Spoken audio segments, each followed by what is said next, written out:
Johnny Quest here, and I wanted to do a quick video on rods. I've gone out and fished, with many different rods, since I could pretty much remember. Most of the rods I've ever used were saltwater, because I did more saltwater than freshwater. And of course, more lately I've been using freshwater rods. And of course, Johnny Quest doesn't go out there and buy $100 rods or anything. Most of my rods are between $30 and $80. That's pretty much the range, between $30 and $80. And just to show you, I have this one here, which I have rigged with Black Max, Garcia Black Max, and this is the classic edition of the trophy choice. Tournament choice. I'm sorry. And you can see, and I'm gonna tell you right now, this rod can take a beating. It's a straight, it's a one-piece rod, and it really can take a pretty good beating. It's lasted a pretty good while. I've used it for a while now, and I bought two of them. I have another one also. I'm not using it at the moment, but I do have two of them. I bought two of those, and this one here, and I gotta laugh, and I'll tell you why I'm laughing in a minute. This is a Roddy Hunter. This 6.5 foot long. This is a medium rod. This rod was a two-piece, but I glued it so that it's only one piece. But it's actually a two-piece rod, spinning rod. But let me tell you, I have this one, and I have another one that's a little bit shorter, same manufacturer. Okay, and I have no idea who makes this. Roddy, not Rudy. It's Roddy Hunter. I don't know who makes them. Okay, but I'll tell you what though. Whoever makes them, they need a prize winner.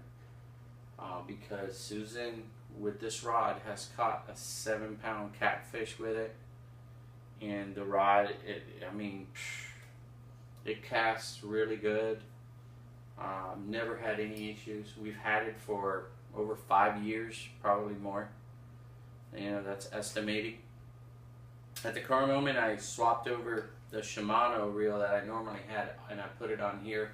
This is only temporary. I normally have a Shakespere that I use, and it's a fast speed Shakespere. I don't see these around anymore, but it is a Shakespere reel that I normally use with it, but temporarily was using it with the Shimano. And I'm going to tell you now why I was laughing, because that's why the Shimano's on this one today. And that's because I started using it because normally I use that rod for drop shots. And that's what I've been using it for. Now, I was using another rod actually for my Texas rigging and all that. It's called a whipping stick, or whooping stick, and I got this at Cabela's.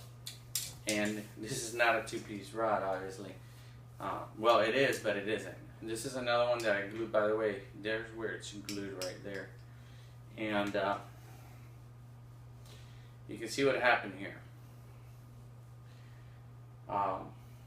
This snapped in the weirdest way, because I got stuck, and I tapped it a little bit. Nothing happened. And then I said, oh, well, let me see if I can, move to the side and pull the line a little bit, get myself unstuck. So anyway, I did. I pulled to the side, get myself unstuck, and at the point when I get unstuck, snap. And I didn't even put a lot of pressure. I've caught a lot of fish on this thing that has put way more pressure on this rod than anything else. Literally, I mean, you can see a lot of my clips on Instagram. I've caught like a lot of fish on this that have put way more pressure than what I did to loosen that. And what a piece of junk. Honestly, it's junk. This whooping stick to break so easily like that. I mean, literally, it's junk. So now comes the other. When this one broke, I decided to buy another one. So what did I buy? I bought a Lew's IM8 rod. It's a medium fast action. And this rod here is supposed to be, it's definitely medium fast action.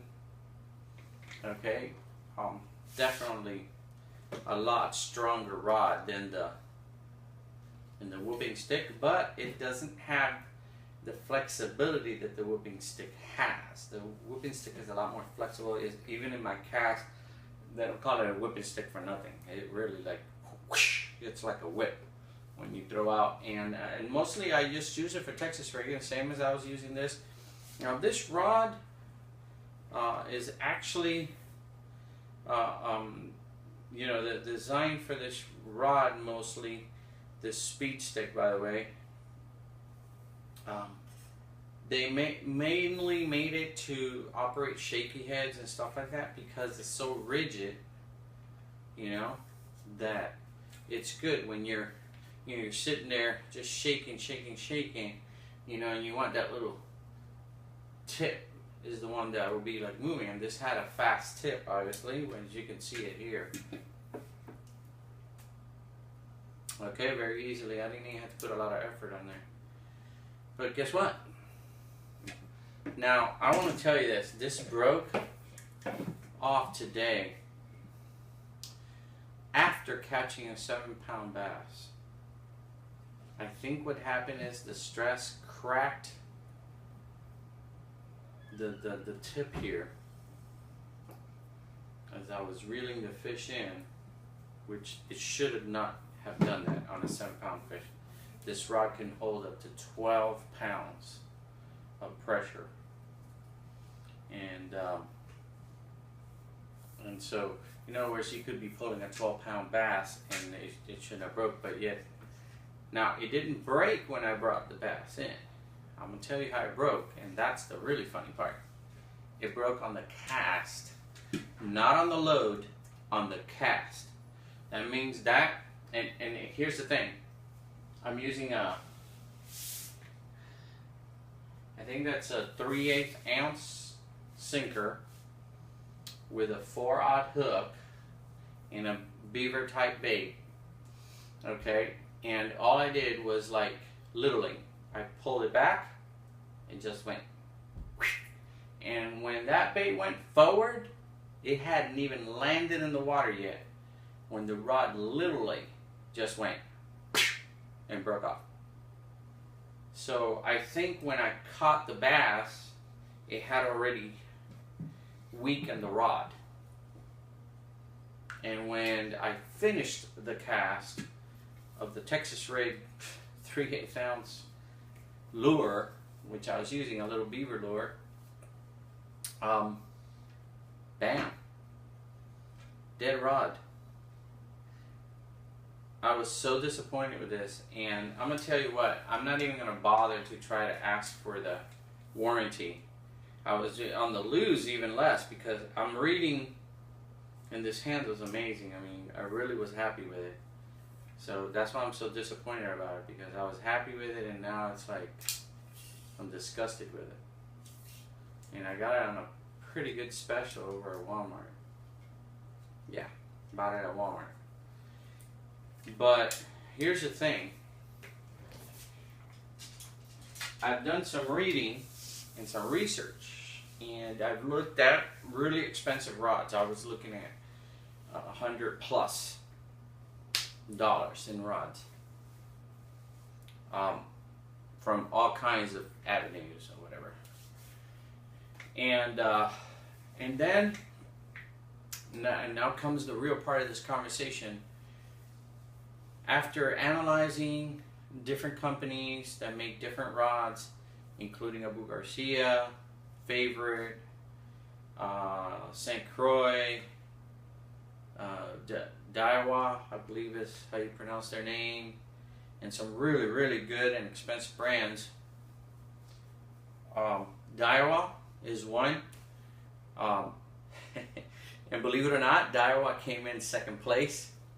Okay, and what I did is I actually went and I did some research on those rods, and then I went and did the real research where I really like to go and read about products and testing of products, and that's the consumer reports.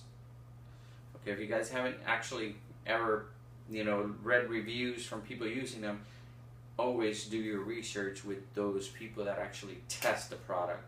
And I'm talking like really put the product to like the real stress test. And that's what I like about Consumer Reports. They really put the products under stress test. And I'm going to tell you why Daiwa came in second. And this is their saltwater fishing rod. Came in second place. Okay, as in resisting for breakability. It can hold, okay, a good 35 pounds before it actually surrendered to a breaking point. 35 pounds, I mean, I don't think we're going to be catching a 35-pound bass. That would be awesome. But no. But here's the real kicker. The $40, and you're not going to believe this, but this is actually in Consumer Reports tested, okay?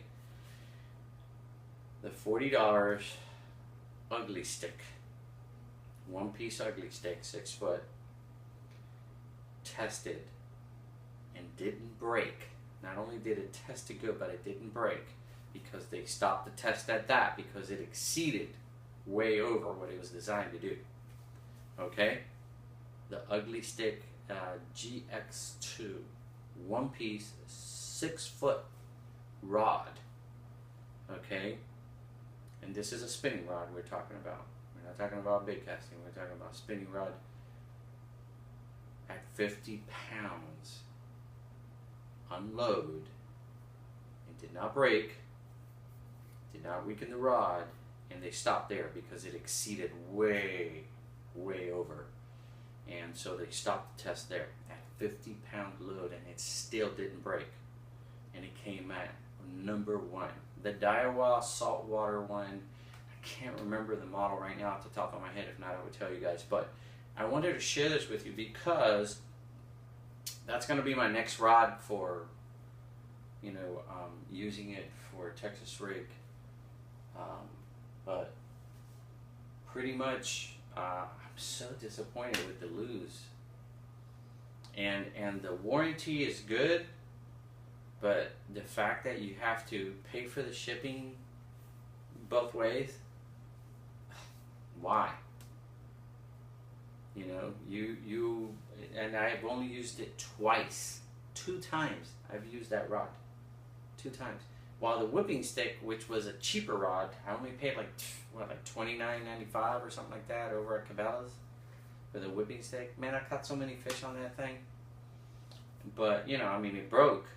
But it was $29.95, and it took a lot more beating, definitely, in catching fish, because it's caught 6-pound fish, and yet that one, and on the cast, that's the part that really got to me. On the cast, I mean, if it was on the load, I could understand why it would break. Oh man, it's too much. But come on, it's 3/8 ounce with a beaver bait and on the cast. I mean, I'm so disappointed with that.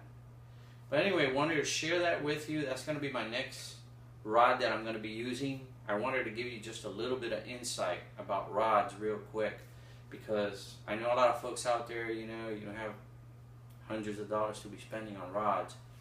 But I wanted to give you the information, that I actually researched and read on Consumer Reports, especially all the tested rods that they actually, and there was so many, but I was only looking at the top 10 really. Okay, and like I said, the Ugly Stik, man, it came first. In fact, most of the Ugly Stiks came in first, even the 2 pieces. In comparison to the other 2 pieces, they came in first. So Ugly Stiks are like really, really tough rods, and I'm really impressed with that and the reports. And of course, you know, I'm going to put it to the test. And if anything is different, you're going to be watching another video. So, but so far, I mean, from looking at that, I'm definitely going to give that a shot. Probably I'll be able to get one next week or something. Kind of like on the slow down right now this week.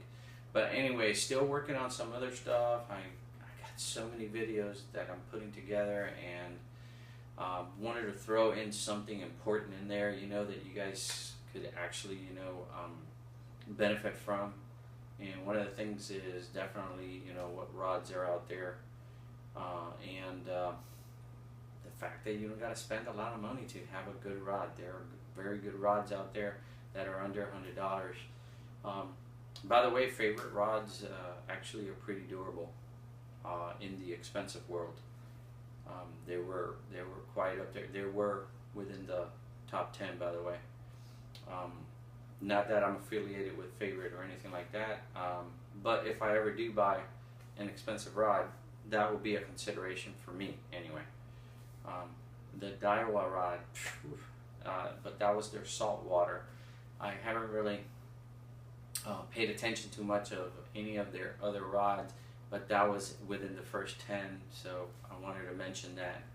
Favorite was within the first 10, and like I said, the Daiwa came in second to the Ugly Stik, which is a $40 rod. So anyway, hope you enjoyed this video. Hope the information helps you and helps those that, you know, can't afford like too much of expensive stuff, you know, to go fishing. And hope that I could always help you, you know, to learn something new, you know, especially there's so much complex information out there.